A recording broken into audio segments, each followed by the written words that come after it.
Albert Einstein once said, everybody's a genius, but if you judge a fish by its ability to climb a tree, it will live its whole life believing that it is stupid.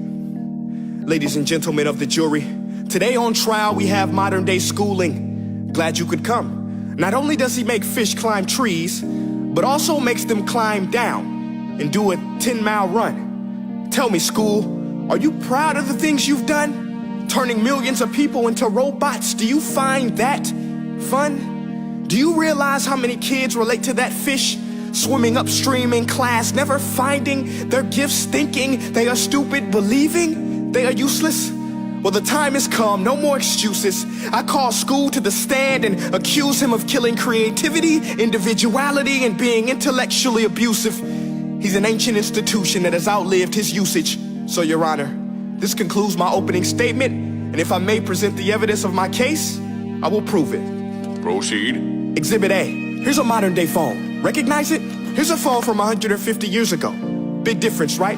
Stay with me. Here's a car from today, and here's a car from 150 years ago. Big difference, right? Well, get this. Here's a classroom of today, and here's a class we used 150 years ago. Now, ain't that a shame? In literally more than a century, nothing has changed. Yet you claim to prepare students for the future? But with evidence like that, I must ask, do you prepare students for the future or the past? I did a background check on you and let the record show that you were made to train people to work in factories, which explains why you put students in straight rows, nice and neat, tell them sit still, raise your hand if you want to speak, give them a short break to eat, and for 8 hours a day, tell them what to think. Oh, and make them compete to get an A letter which determines product quality, hence grade A of meat. I get it. Back then, times were different. We all have a past. I myself am no Gandhi.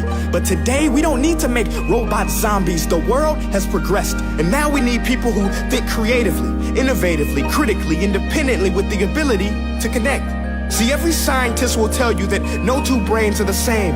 And every parent with 2 or more children will confirm that claim. So please explain why you treat students like cookie cutter frames or snapback hats, giving them this one-size-fits-all crap. Watch your language. Sorry, Your Honor, but if a doctor prescribed the exact same medicine to all of his patients, the results will be tragic. So many people would get sick, yet when it comes to school, this is exactly what happens, this educational malpractice, where one teacher stands in front of 20 kids, each one having different strengths, different needs, different gifts, different dreams, and you teach the same thing the same way? That's horrific. Ladies and gentlemen, the defendant should not be acquitted. This may be one of the worst criminal offenses ever to be committed. And let's mention the way you treat your employees. Objection. Overruled. I want to hear this. It's a shame. I mean, teachers have the most important job on the planet, yet they're underpaid? No wonder so many students are short-changed. Let's be honest. Teachers should earn just as much as doctors, because a doctor can do heart surgery and save the life of a kid. But a great teacher can reach the heart of that kid and allow him to truly live. See, teachers are heroes that often get blamed, but they're not the problem. They work in a system without many options or rights. Curriculums are created by policymakers, most of which have never taught a day in their life. Just obsessed with standardized tests. They think bubbling in a multiple choice question will determine success. That's outlandish. In fact, these tests are too cruel to be used and should be abandoned, but don't take my word for it. Take Frederick J. Kelly, the man who invented standardized testing, who said, and I quote, "These tests are too cruel to be used and should be abandoned." Ladies and gentlemen of the jury, if we continue down this road, the results will be lethal.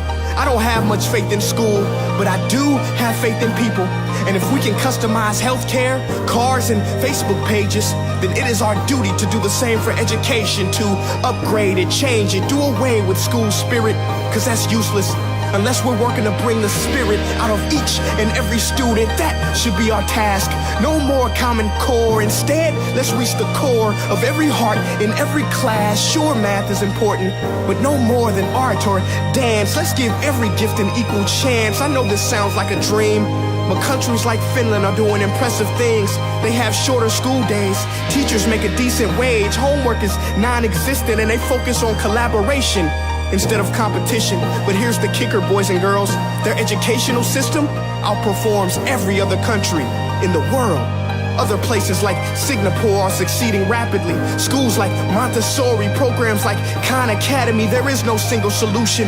But let's get moving, because while students may be 20% of our population, they are 100% of our future.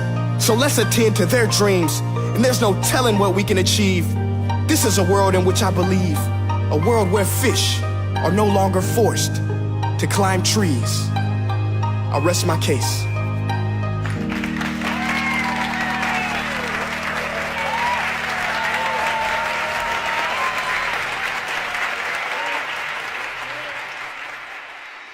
Hey guys, my name is Prince EA and I want to say thank you so much for watching my video. But now, I want to know what you think.